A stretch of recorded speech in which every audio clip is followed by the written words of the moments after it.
morning, everyone. My topic for today is all about the overview of lesson planning in the multigrade classes. Let's define first what is lesson plan. A lesson plan is a teacher's daily guide for what students need to learn, how it will be taught, and how learning will be measured. A lesson plan is a step-by-step guide which helps teachers be more effective and efficient in the classroom by providing a detailed outline. Lesson planning for multi-grade teaching depends on the number of grades combined in the classroom. But whatever the number of lesson plans needed per day, there are 3 stages of planning to consider. Planning activities before the lesson, during the lesson, and after the lesson. Always remember that it is important that you are systematic in planning lessons and developing teaching and learning materials relevant to each of the curriculum units. Steps for preparing a lesson plan. First, identify the learning objectives. Plan the specific learning activities. Plan to assess student understanding. Plan to sequence the lesson in an engaging and meaningful manner. Create a realistic timeline, and plan for a lesson closure. First is the learning objectives. Learning objectives list what students will be able to do after completing the lesson. So a learning objective describes what the learner will know or be able to do after the learning experience. Plan the specific learning activities. Consider the types of activities students will need to engage. So here, learning activities should be directly related to the learning objectives and also provide experiences that will enable learners to engage in practice and gain feedback specific progress towards those objectives. Next, plan to assess student understanding. Provide opportunities for students to demonstrate and practice the knowledge and skills articulated in the learning objectives. Planning for assessment allows you to find out whether your students are learning or not. It involves making decisions like the criteria and standard that will be used to make assessment judgments. For example, the rubrics. Plan to sequence the lesson in an engaging and meaningful manner.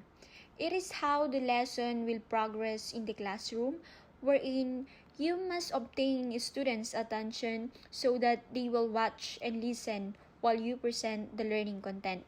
For example, utilize icebreaker activities and also utilize technologies and many other more. The objective here is to quickly grab student attention and interest in the topic. The next one is to create a realistic timeline. Estimate how much time each of the activities will take, then plan some extra time for each. When you prepare your lesson plan, next to each activity indicate how much time you expect it will take. Hence, it will help you to make decisions on the spot and adjust your lesson plan as needed. And lastly, plan for a lesson closure. Provides an opportunity to solidify student learning. So here, ask all students to unite down on a piece of paper what they think were the main points of the lesson. Always remember that in preparing a lesson plan, specifically in multi-grade classes, be flexible enough in crafting your lesson plan and be ready to adjust it if needed for the student needs and focus on what seems to be more productive. Here are some teaching strategies that can help you to improve your teaching learning process. Strategy number 1. Teach all groups together.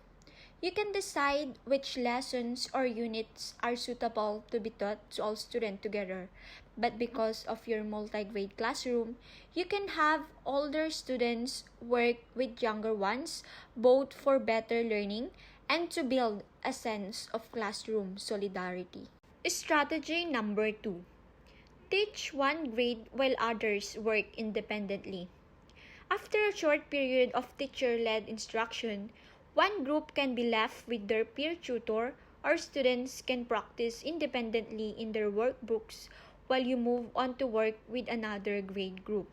For example, using the above lesson on numbers as the whole classroom introduction, you can work with grade 1 first on the cardinal numbers 1 to 10.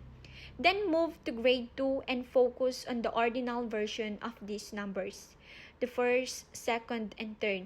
If you have a grade 3, you can later move to that group and work on related concepts such as single, double, and triple. Strategy number 3. Teach one subject to all grades and at varying levels of difficulty. This strategy allows you to group children of different grades, ages, and abilities together and teach them the same curriculum theme at the same time. You can first focus on common elements and then follow this with differentiated tasks and activities. Strategy number 4. Develop peer, cross-age, and cross-grade teaching strategies.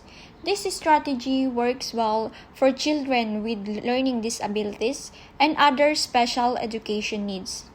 Peer tutoring is used on a regular basis to reinforce concepts which you have already presented at the beginning of class or in a previous lesson.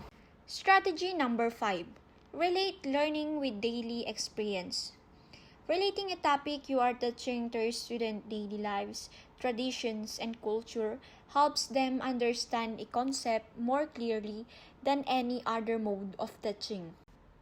Once you start teaching in a multi-grade classroom, how effective your teaching is will largely depend on how well you are prepared to handle multiple activities. The goal is to create diverse instructional strategies both suitable to the curriculum content and based on the needs of your students. Management of teaching calls for you to strategically plan activities to engage the students through direct teaching with a peer tutor in a small group or independent study. Every child comes to the school with the potential to learn, but also with a unique personality and set of needs and abilities. You can begin trying to make your multi-grade classroom inclusive and conducive to learning for each child and group. Thank you so much for listening.